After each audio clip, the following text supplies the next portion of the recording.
السلام عليكم ورحمة الله وبركاته. عاملين ايه؟ وحشتونا جدا جدا. روايح رمضان هلت علينا، كل سنة وانتم طيبين. ابهري بقى حبايبك على سفرتك في رمضان، وكل الناس اللي ناوية تعزميهم بوصفات جديدة سهلة وممتعة، وهتخليكي مميزة جدا. الناس تستنى عزومتك من رمضان لرمضان. شفتوا البرام القمر اللي قدامكم ده؟ برام خضار باللحمة على الطريقة التركية. سمي الله بقى حبيبتي، وتعالي اوريكي انا عملته ازاي. اول حاجه هنعمل العجين بتاعي. انا حطيت كوبايه من اللبن الدافي، لان طبعا الجو ساقع فلبن دافي. وحطيت عليه معلقتين اتنين من السكر. زودت عليهم كيس واحد من الخميره. وهسيب الخليط ده يتفاعل مع بعضه. طبعا انا بفضل اعمل الخطوه دي في الاول قبل ما اضيف باقي المكونات، علشان اتاكد ان الخميره بتاعتي شغاله وهتتفاعل معايا. لانه للاسف بيكون في بعض اكياس الخميره مخزونه في السوبر ماركت، فما بتبقاش كويسه، مبقاش جودتها كويسه، فما بتدينيش النتيجه اللي انا عايزاها في الاخر. سيبناها 10 دقايق. تعالوا نبص عليها. شايفين كده الخميره بتاعتي تمام، اتفعلت معايا وبقت زي الفل. يبقى ان شاء الله الخطوه بتاعتي هتبقى ناجحه. انزل بباقي المكونات. اول حاجه شويه خل، وده اللي بيخلي معايا العجينه طريه وهشه جدا. بعد كده علبه زبادي،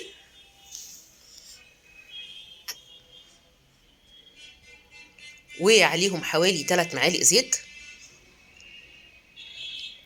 وهنبدأ نضيف الدقيق. الدقيق عندي انا ضفت النهارده 3 اكواب من الدقيق بالكوب المعياري الكبير، لان انا هعمل 3 برامات، اللي هو البرام المتوسط الحجم. بيكون شكلهم احلى من البرام الواحد الكبير. بيتوزعوا كده على السفرة وبيدوا بصراحة فايب او شكل ممتاز ممتاز لسفرتك. رشة ملح بقى، وابتدي قلبي الخليط كله مع بعضه قبل ما تعجني. هنا هنسمي الله وهنبدأ نعجن. واحنا بنعجن بقى هيبان قدامنا العجين الخليط بتاعي محتاج دقيق ولا لا. انا هي طريه شويه، فزودت بالظبط معلقتين اتنين من الدقيق، لان انتوا عارفين ان النوع دي بيختلف في امتصاصه للمواد السائله من نوع للتاني. نستمر بقى في العجن لحد ما نوصل للقوام اللي قدامكم ده. قوام طري وهش، طري جدا جدا، في تلزيقه بسيطه، بس ايديكي نظيفه. دايما ده القوام الممتاز الممتاز للمعجنات. انتوا شايفين طبعا بيلزق في مفرش السيليكون ازاي. وصلت للقوام ده، يبقى ان شاء الله العجين بتاعي بعد السوا هيبقى ناجح جدا جدا. وهبتدي ان انا اكوره، واجيب بولة واحط فيها شوية زيت قبل عملية التخمير، واوزع الزيت على اطراف او جوانب البولة بالفرشة السيليكون.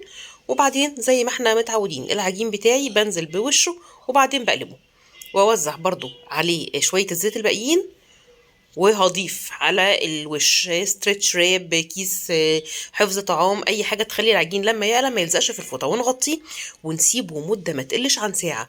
طب يلا بقى نسمي الله ونبتدي نعمل الخضار بتاعي. حل على النار، وهتنزلي بمعلقه سمنه محترمه كده بنفس الشكل اللي انتوا شايفينه.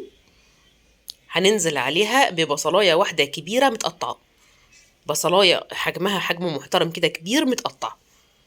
ونستمر في التقليب لحد ما البصله بتاعتي تبتدي تدبل معايا. تدبل يعني لونها يغير، واشم ريحتها كده في النار. لما توصل عندي للقوام ده هبتدي انزل بتلات اربع فصوص توم حلوين كده مهروسين، واكمل تقليب لحد ما ريحه التوم تبدا تظهر معايا.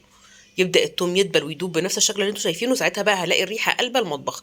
بعد كده هجيب اللحمه بتاعتي وهقطعها قطع صغيره مش قطع كبيره، وهنزلها على البصل بالثوم بنفس الشكل اللي انتوا شايفينه ده. وهرجع اكمل تقليب لحد ما اللحمه تدبل. تدبل يعني ايه؟ يعني تتشوح معايا تشويحه بسيطه كده، ولونها يتغير يوصل للون اللي انتوا شايفينه ده.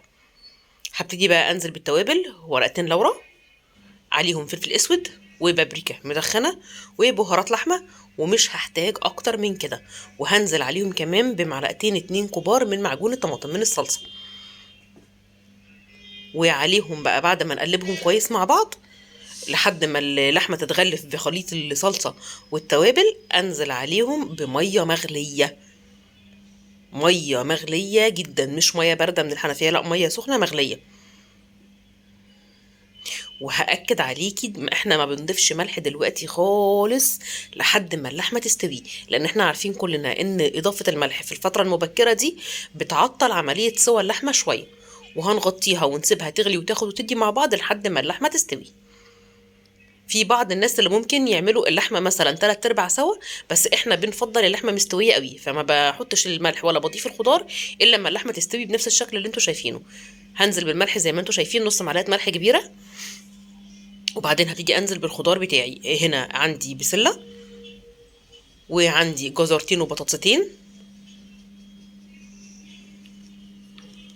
وهقلب تقليبه محترمه، وبعدين هنزل بحوالي تلت كيلو من الكوسه، وهقلب الخليط كله مع بعضه، وهسيبه لحد تمام النضوج. هسيبه لحد ما يستوي تماما تماما. زي ما انتوا شايفين انا كده طفيت عليه، هو استوى شكل وريحه وطعم ولا اروع. ده غير طبعا ان القيمه الغذائيه بتاعه الخضار لما بيستوي بالطريقه دي عاليه جدا. هتيجي اجيب البرامات بتاعتي واوزع الخليط بتاعي جوه البرامات، زي ما قلت لكم في بدايه الفيديو ان انا عامله النهارده 3 برامات مش برام واحد.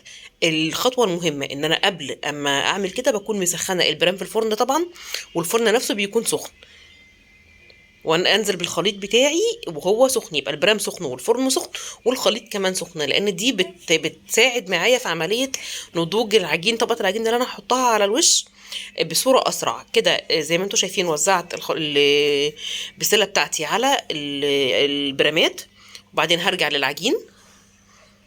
شايفين هو خمر وارتفع ازاي ما شاء الله. هبتدي اقلمه على بعضه، افضي الهواء اللي موجود في العجين بنفس الشكل اللي انتوا شايفينه ده. والعجينه زي ما انتوا شايفين طيعه ومرنه جدا جدا معايا، عامله زي القطن بالظبط. وهبتدي اقسم العجينه بتاعتي بعد ما ارولها كده 3 قطع للثلاث برامات، وهلفهم بنفس الشكل اللي انتوا شايفينه ده، بحيث ان انا اخلي الوش بتاعها من فوق املس.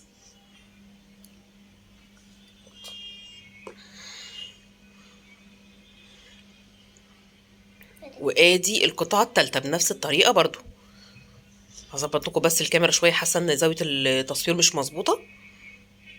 وهبدأ بقى اشتغل من اخد واحدة، اخد كرة منهم ورشة دقيق بسيطة تحتها ورشة دقيق بسيطة على الوش، وابتدي افرد. هي طبعا بتبقى طيعة جدا تحت ايدي، تتفرد بسهولة زي ما انتم شايفين.